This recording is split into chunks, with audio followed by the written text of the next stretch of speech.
हरे कृष्णा, राधे राधे। हम सभी साधक वैदेही की आत्मकथा श्रवण कर रहे हैं। भाग 8 गतांक से आगे।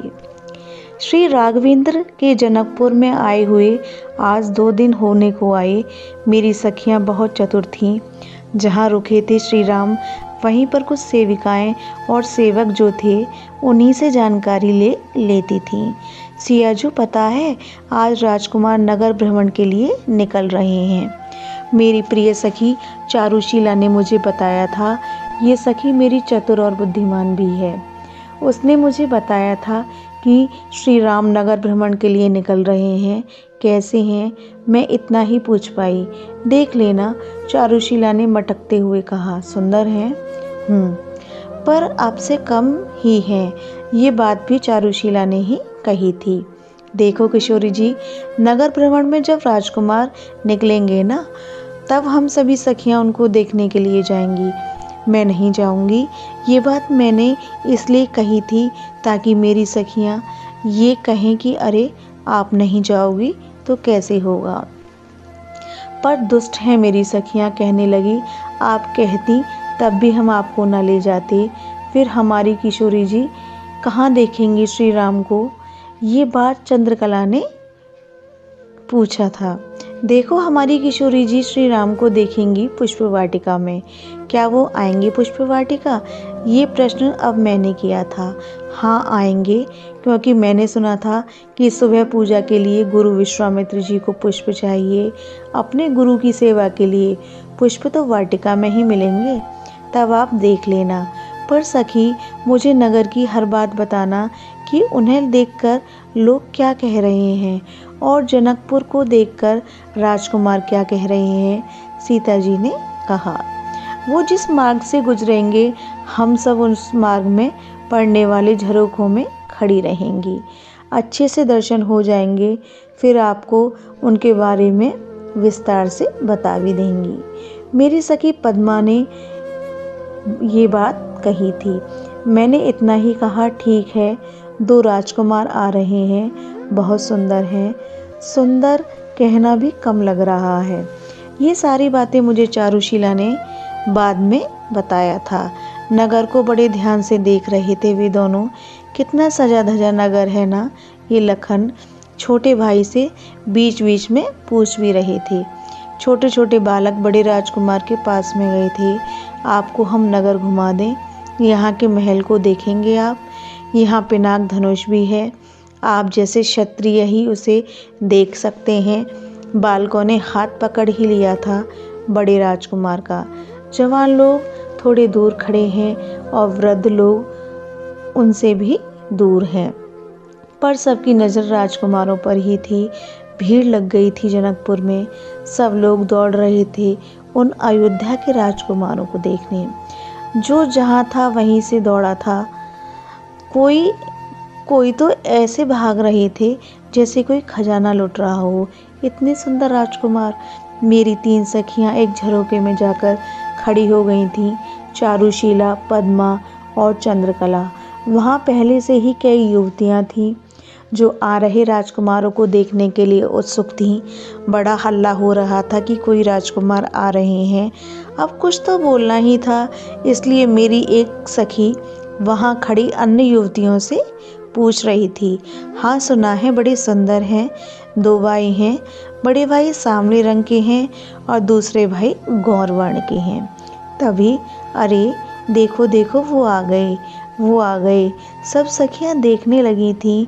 एक सखी तो ऊपर से नीचे देखने में इतनी तन्मय हो गई कि गिर ही पड़ी। पर अन्य युवतियों ने उसे संभाला। ओह, ये तो यहाँ से दिखाई नहीं दे रहे, क्योंकि ऊपर से तो श्री राम का शीश ही दिखाई दे रहा है। अब क्या करें? सारी सखियां चिंतित हो उठी। चलो नीचे चलती हैं। पर दूसरी सखी ने कहा, जब तक हम नीचे आएंगी तब तक तो ये राजकुमार आगे बढ़ जाएंगे। तभी एक युवती जो मालिन थी, उसी के घर के छज्जे में हम लोग खड़ी थीं। वो फूलों की टोकरी लेकर जा रही थी बाजार फूल बेचने। हम सब सखियां खुश हो गईं। नहीं नहीं, मैं नहीं दूंगी ये फूल। वो मालिन चिल्लाई। अरे चुप, तो जितना कमाएगी उससे कई गुना ज़्यादा हम देंगी इसका मोल। बस फिर क्या था, मालिन खुश हो गई। 4-5 डालियाँ फूलों की थीं और उसके पास हमने सब ले ली और उन राजकुमार के ऊपर डालने लगी।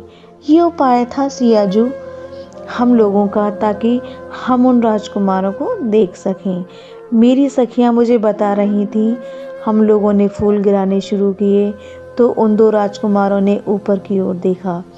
बस हमें तो उनके दर्शन हो गए, इतने सुंदर की सुंदरता की सीमा। उनके वो नशीले नयन, कटीले नयन, जो देखे वो मर ही जाए, ऐसे सुंदर। सियाजू हम फूल बरसाती जा रही थी, वो हमारी ओर देखते जाते थे और मुस्कुराते जाते। सियाजू क्या कहें, उनकी हंसी तो और भी मादक थी। तभी उस घर की 2-3 बूढ़ी माताएं आ गईं। ये कौन है, बड़े सुंदर राजकुमार लग रहे हैं। एक बूढ़ी माता ने दूसरी से पूछा, ये बाबा विश्वामित्र के साथ आए हैं। राम नाम है इन बड़े का और लखन है छोटे का। राजा दशरथ के पुत्र हैं ये दोनों। अरे हमारी तो प्रार्थना है विधाता से कि इनके ही साथ हमारी जानकी का विवाह हो जाए, हमारे सवरे पुण्य इनको ही मिल जाएं। ये बताते हुए मेरी सखी पद्मा कितनी हंस रही थी। सियाजू तब दूसरी माता ने कहा, पर पिनाक ये तोड़ पाएंगे, इतने कोमल हैं ये राजकुमार, और पिनाक धनुष तो बड़ा ही कठोर और भारी है, ये नहीं तोड़ पाएंगे। तब दूसरी कहती, क्या पता इनको देखकर हमारे राजा जनक अपनी प्रतिज्ञा ही तोड़ दे। नहीं, हमारे राजा बात के तो पक्के हैं, वो अपनी प्रतिज्ञा नहीं तोड़ेंगे। ये सुनकर पहली वाली माता चुप हो जाती और बाद में यही कहती, हम ही क्या, सारा जनकपुर नगर ही यही चाहेगा कि इनके साथ ही हमारी लाडली जानकी का विवाह हो। सियाजू तभी हमने देखा वो अब जा रहे हैं, तेज चाल से चलने लगे थे। हमने ये सब देखा तो अंतिम फूलों का एक गुच्छा फेंका उन बड़े राजकुमार के ऊपर और ये कहते हुए फेंका, फूल पुष्प वाटिका में मिलते हैं, कल वहीं आ जाना। और हाँ, अहंकार मत करना, हमारी राजकुमारी तुमसे भी सुंदर हैं। ऐसा क्यों कहा? मैंने उस चारुशीला की बच्ची को डांटा, तू ऐसे कुछ भी कैसे बोल देती है? अरे मेरी प्यारी किशोरी जू, कुछ नहीं होगा। उन बड़े राजकुमार ने मेरी ओर देखा और मुस्कुरा दिए थे। चारुशीला ने हंसते हुए ये बात कही। सच चारुशीले, वो कैसे लग रहे थे? मैं पूछ रही थी चारुशीला से। कल मिल लेना, और हाँ, कल शरद पूर्णिमा भी है। एक तरफ आकाश का चंद्र और दूसरी तरफ धरती में उतरा ये श्री रामचंद्र। खूब हंसी मेरी सखियाँ। मैंने सोने का नाटक करके आंखें बंद कर ली, पर मुझे नींद कहाँ आएगी? नहीं आई। मैं तो कल की प्रतीक्षा में थी, पुष्प वाटिका की। यह प्रसंग अब यहीं विश्राम लेता है। हरे कृष्णा, राधे राधे।